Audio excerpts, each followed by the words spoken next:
Welcome back. Last week we finally managed to get the engine back into this boat using the hydraulics and everything seems pretty perfect. This week we're not 100% sure what's going to be in the video because we're recording this before we've done anything. We're pretty much up to date, but our plans or our hopes are to test this boat out at sea. We still need to find the perfect day for that. I also need to build some shelving and some storage so that we can pack everything away, and we also want to paint and prepare the cockpit. So whether we'll get that done in this week's video, we're not sure. But what we do know is that in 7 days we need to leave this marina. Currently we're paying €450 per month on the winter rate, and from next week it becomes May and it becomes the high season rates. So if we were to stay here on a per nightly basis in the high season, it would cost us €58 per night. So we pretty sharpish need to get out of here so that we don't have to pay those incredible fees. Our plan is to go straight to the Balearic Islands, so that's going to be a 100-miler, 20-something hour. We'll cross those bridges when they come to them. Hopefully the weather's going to be good because we don't want to be stuck here paying lots of money.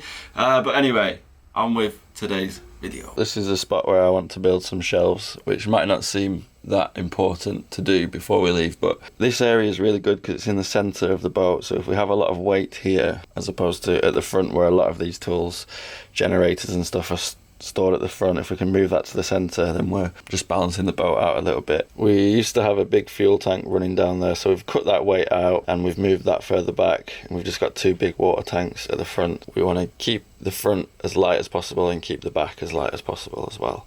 So today we're going to go to the DIY shop, pick up some wood, try and knock some shelves together. First I need to clean out all this rubbish.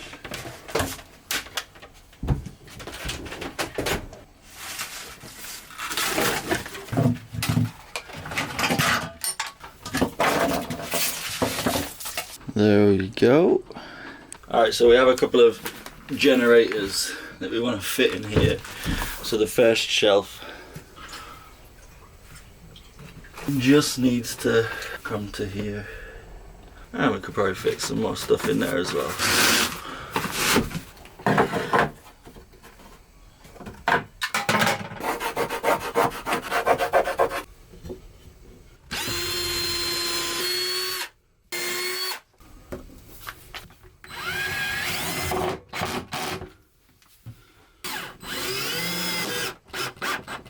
I went out today with our friend Kayo, who'd actually been helping us keep an eye on the boat over winter, checking to see if the leaks had come back. So thank you very much, Kayo. We picked up this, it's actually pine, so I'm going to varnish the heck out of it so that it doesn't absorb any moisture, but it's pretty strong and it was a good price. I'm going to cut it using my little saw here. I actually picked up a few tips from when I was making a box a few episodes back. People said you only cut on 1 stroke. I'm learning a lot through the comment section of these videos. It's really nice.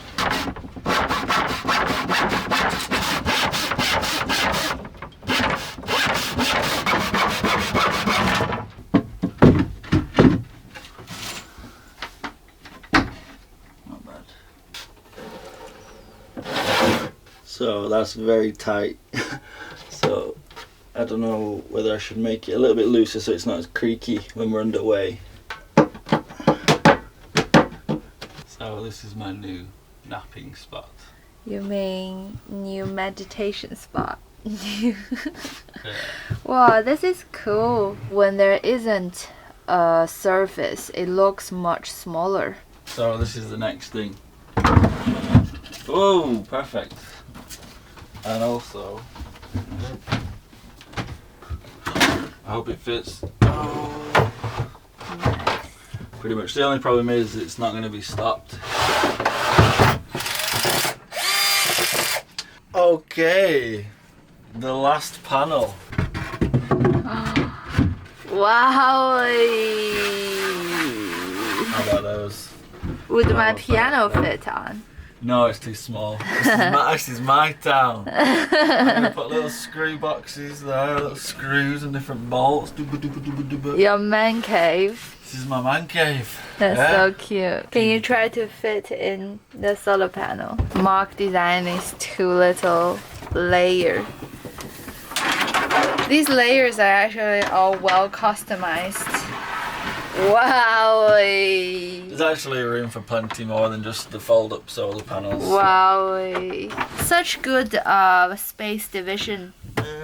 Customized size. Big items at the bottom, heavier items at the bottom. Yeah. The only thing is we don't have anything that's going to stop them from falling out, so that's just something that I'll work on. Maybe put like a little rope across. I bought the stuff for it, so. Nice. Good job. Thanks, darling. Very efficient. Glad you like it. It's only taken me a couple of hours. Yeah. It looks alright. Today the day is not even dark yet. 6 o'clock. And you already bought the material, thanks to Kyle, and finished the project. Well, yeah, it's not finished just yet. But,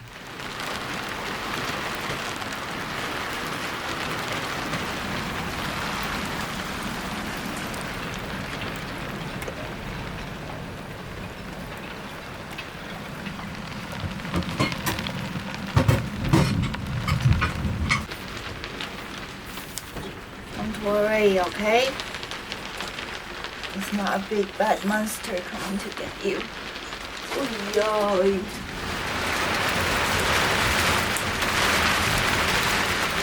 Where is that super strong barking at everyone boy? Hmm? Aww. So the weather's hopefully getting better. There are a lot of storms in spring in Spain, but hopefully it's coming to an end because we are essentially going to be leaving in 5 or 6 days. Anyway, one big job that I wanted to do was to do the cockpit. It just looks so trashy and it sounds really superficial, but you want to make a good first impression. You don't want to be seen as the trampy boat, and right now it looks like the trampy boat. So when we did the main cabin, we filled in a lot of little cracks in the deck, so they need sanding down, and then I'll put some gel coat in them if they need and prime them, and then maybe we can get a first layer of paint on the cockpit and also the coach roof as well. Nadiana also has a big job of cleaning the cork in the kitchen. That needs to be varnished. Yoshi's gonna bark now, I think. Oh, he's good. He did good. When we laid the cork floor, we didn't treat it. We didn't put any varnish on it, so it's become quite dirty.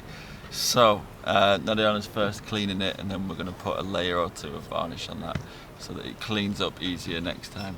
You live and learn with these things. But anyway, all right, let's crack on. So I have cleaned up that bit, and in order to see if there is actual difference, and there is. So this is the line, and you can tell the difference. Before that was like this.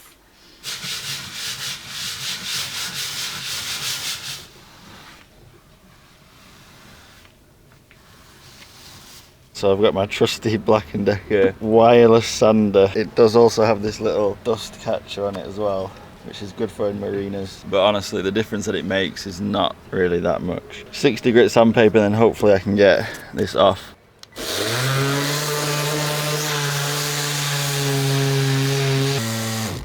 And that battery's dead.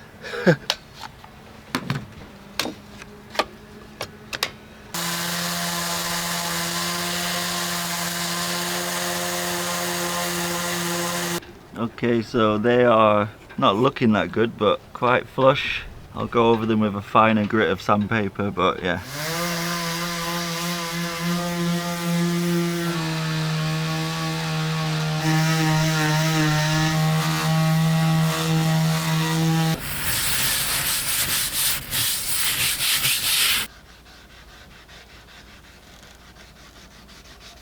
Looks like you're a better housewife than me. Just gonna go over the bare bits of fiberglass and the old bits here with some primer. It's pretty flush, so we don't need any gel coat, so yeah, just paint some primer on.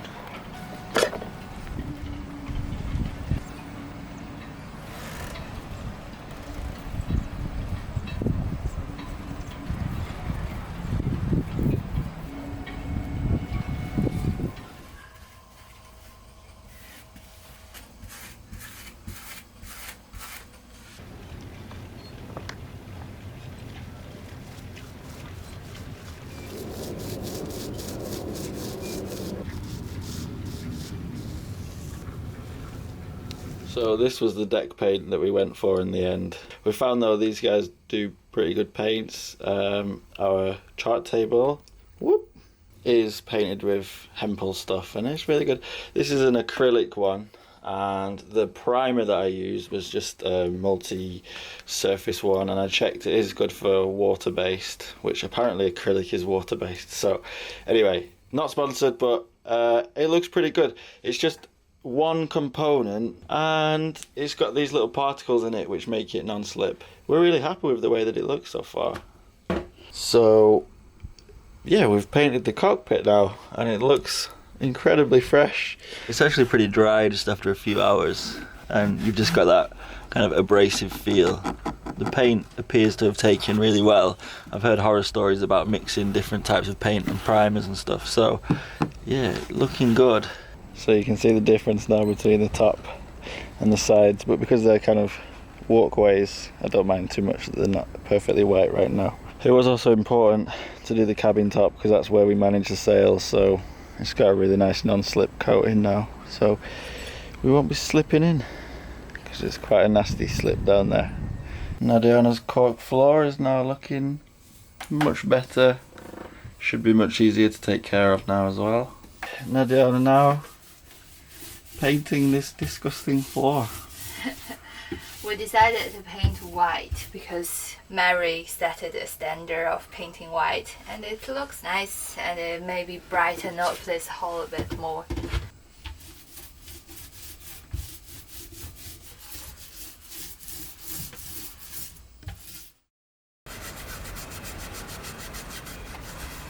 Getting ready. So today is the fateful day that we head out into the sea. It looks like the perfect day for it. It's quite surreal getting everything ready again, just like the old days 5 months ago. Nadiana's scrubbing those cushions. I need to refuel. I don't even know how much fuel we've got in the tank. Ever since we caught that fish in the last episode, Yoshi's just been staring down into the water. He's completely fixated trying to find fish because there's loads of mullet in the marina. Now he just likes watching them. So we don't have a working tank gauge, so I'll just poke my eye in and see.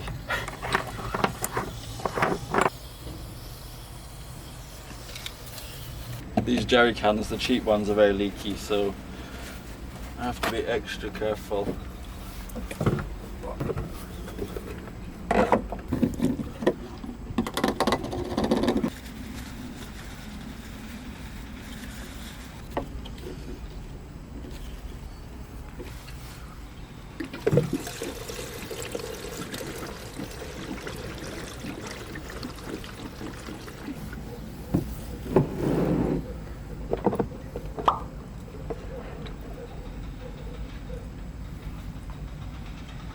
Alright, so we're pretty much ready. Fired up the engine, started first time. A little bit of smoke, but should be alright. The wind's blowing probably about 11-12 knots. So we're just gonna exit the marina about 1 kilometre and then out, and then we'll just go on a beam reach with the main and jib and just sail out. Come back in with the engine, nice little test. And yeah, I'd be lying if I said I wasn't a little bit nervous, but that's just first time jitters. So a lot of people as well mentioned getting soundproofing, which is probably a really good idea. It's so loud and it destroys the video. I think everyone's ready. I think? Yeah, ready. Alright.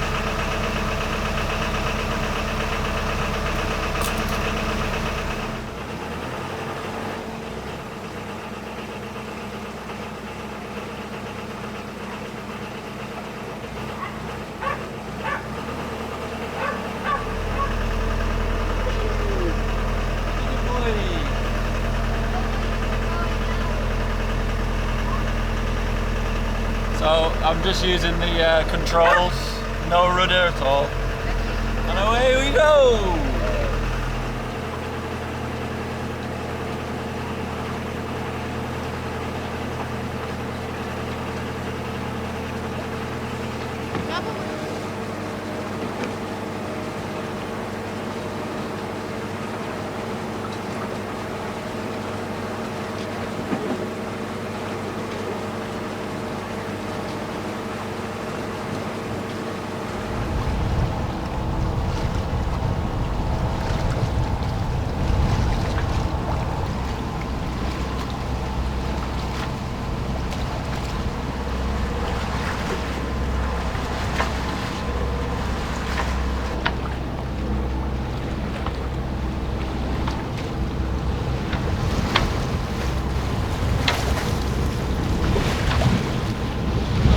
This is Inese, our helper today. So she's going to keep a course into the wind. We'll put the mainsail up and we'll just sail that way for a bit. Another thing as well, we're not getting the power to the hydraulic drive really. We're going about 2.9 knots. So I need to adjust the little screw to get more power through. So I'll do that when we're sailing. Awesome. It's perfect weather for sailing now, isn't it? Yeah, the wind is good.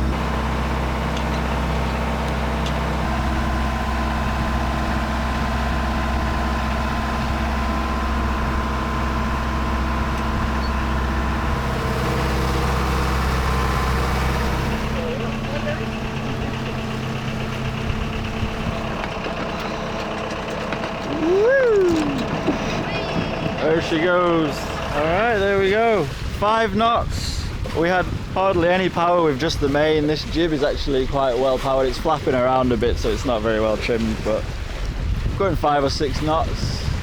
Really nice. I need to adjust this pressure relief valve because it's we're not getting enough power. So this is the pressure relief valve. So I'm going to tighten that, and it should just give it more power. I can't really explain how, but that's what our good friend Justin taught us, and it worked. Oh, another thing, water coming in through the holes, so that's another job before we leave, but anyway. So I'll just give it half a turn.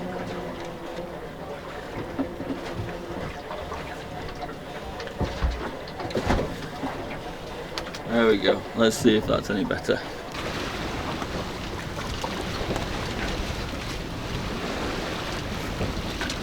So Nadiana, thoughts, feelings? Very good. I feel like we could just sail Yeah, like this just go all on. day long. Yeah. But we came out here with a purpose, a trial test. So although I have no doubt on the engine, but we still need to have a bit of doubt because of this is the trial. Yeah. So we're heading back with the engine.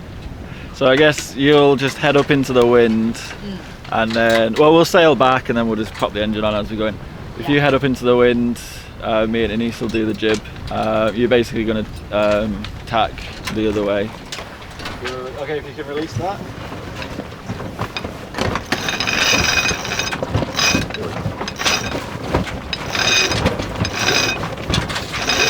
Keep going. We used to do it like what you do, like tie it in, drill it in, and then out from this way.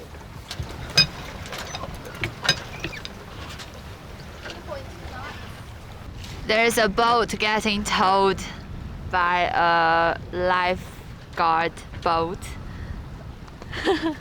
Aww. And Mark said, hope that's not us in 10 minutes. Always thinking positive, positive mental attitude.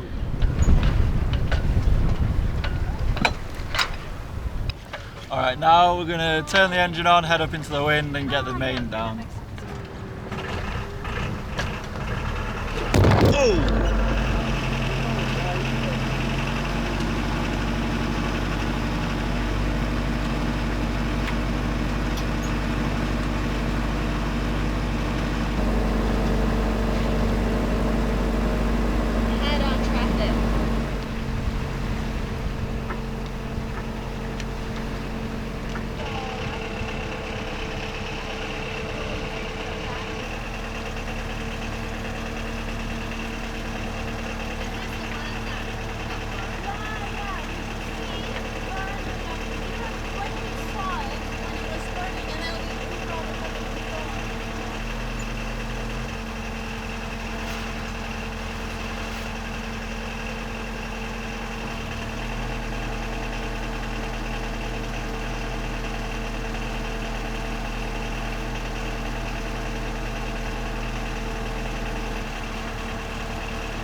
Oh my god, that was recording the whole time. The entrance was really good, but tying the slime lines has been complicated. But really happy with the way it's gone. So that little run out was really helpful. We found out a lot of things that we need to fix over the next couple of days, maybe just 1 or 2 days, we're not sure. We want to get down to the Balearic Islands, but it all depends on the weather. It keeps changing. Potentially we have a really nice window to go there. That'll be 100 miles, 20 hours. So there are a lot of things to do, such as filling those holes or plugging up the holes which are allowing water to come in, because that's pretty nasty.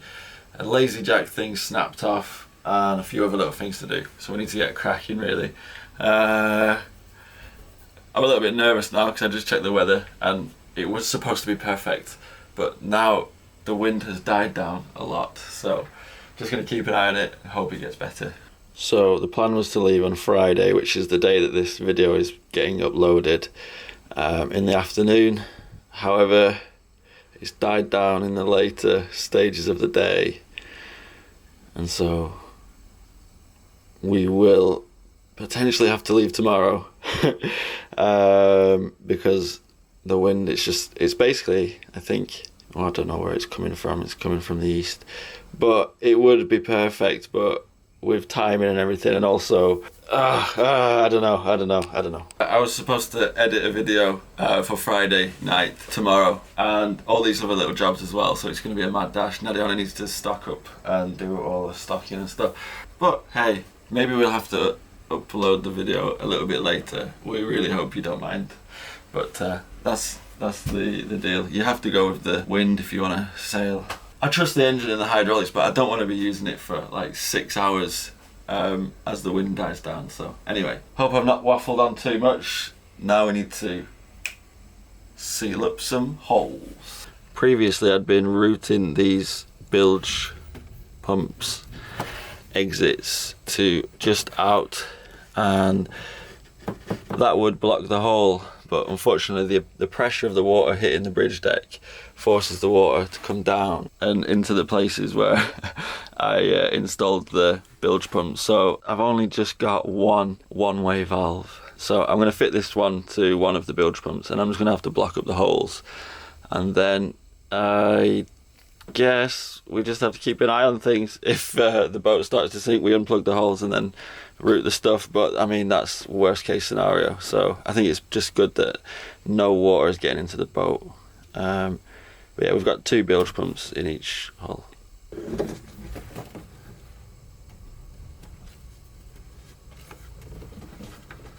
So I'll just put some butyl tape just to plug up around the hole there and just tidy this up. This is probably a serious misuse of butyl tape, but I find it's just so good for plugging up little tiny holes. If I wrap that around there in a cone shape, it becomes a bung.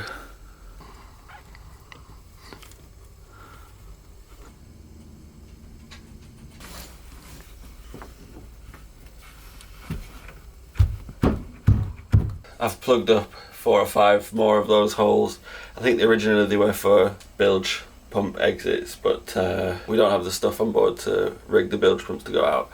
They are just going into the bottom of the engine bay now, so it should drain out if there is an emergency. Yeah, it's annoying with these holes. Water gets pushed up and it just finds its way down into the bilges, and it gives you an absolute shock when you see it. You think that the boat's sinking, but it's just water that's travelled from the bridge deck down. This bilge was full when we got back to Barcelona, and I was terrified, but it had obviously just been coming back through the bilge pump. Originally it was coming through these 3, through the keel bolts, but the wood in the keel has swollen up and they're bone dry now. So a little stainless steel fitting for the lazy jack popped off yesterday, and it was held in by a little stainless screw, which is quite cheeky. I'm just going to rivet it back on, but I've also got some isolating compound, just because that bit of stainless will touch the boom and that'll be just corroding away.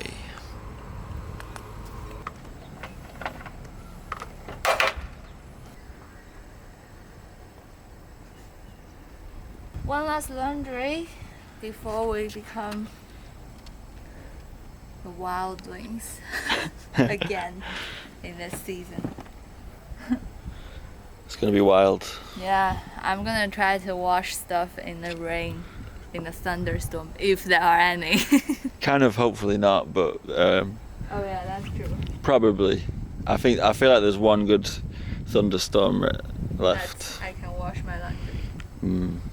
So the autopilot wasn't working and we don't fancy steering for 20 hours, so we had a problem similar to this before, so I'll check that stuff.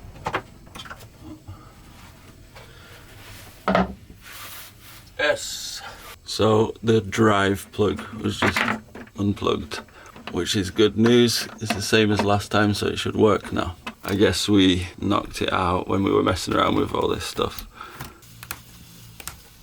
Just try auto.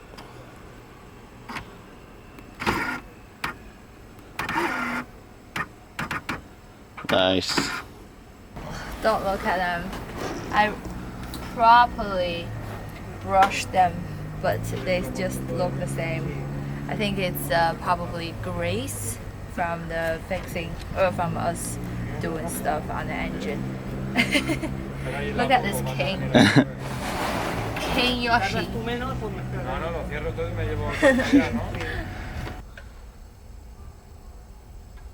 There we go. Looking much better. Took me a couple of hours to get the flipping throne back on, but that's back on. Engine lid's back on. All good. In a tier, in a wood. Now turn around and look at the things around you. You are no longer in a house, a rat's nest, a crocodile's den, a hangar for zeppelins. So now, only just when we needed to leave Barcelona, we realized how much we haven't explored. We came to Gazamila to explore the genius Gaudi's work. I personally don't know too much about him, but I really genuinely like his style. Like, it just feels cool, different. I think it's quite weird, isn't it? Yeah. It's a bit Gaudi. Look at that one. There's a big camera in that glass house. It's probably Maybe a telescope. Telescope, Yeah. I think. We're supposed to be looking at Gaudi's, not that guy's telescope. The Catalan architect retransformed such practical features as chimneys and ventilation shafts into sculptures with their own unique personality. But these undulating forms were not created from nothing. They imitate the force of nature's elements. This building would never have been possible if Gaudi had not taken the earth itself as his model. So I definitely have more respect now for Gaudi. I thought his buildings were a bit cheap looking, but when you learn about the structure and everything and all that good stuff, taking inspiration from nature. Yeah, that's the most crazy good thing about Gaudi. Yeah. It makes me feel related because we spend so much time in nature and we enjoy like the different shade of the flower or the wave and all these things, and we actually see it in shapes in nature. Yeah, it's brilliant. Sorry about this video getting to you a little bit late, but we were a little bit busy yesterday, weren't we? Very. Obviously we wanted to catch the earlier window that we mentioned in this video, but yeah, we went out and we won't go into too much detail, but it wasn't the best experience. Anyway, as you can see, we're smiling now, so still something good came out. Yeah, out of that experience, of course. Thanks so much for watching. Thanks to all the people who went to our coffee and PayPals. Thank you very much. All that coffee and PayPal money is going to go towards the thing that we used in next week's video. So vague, so mysterious. Find out next week. Yeah. Have a good week. Bye-bye. See you next week.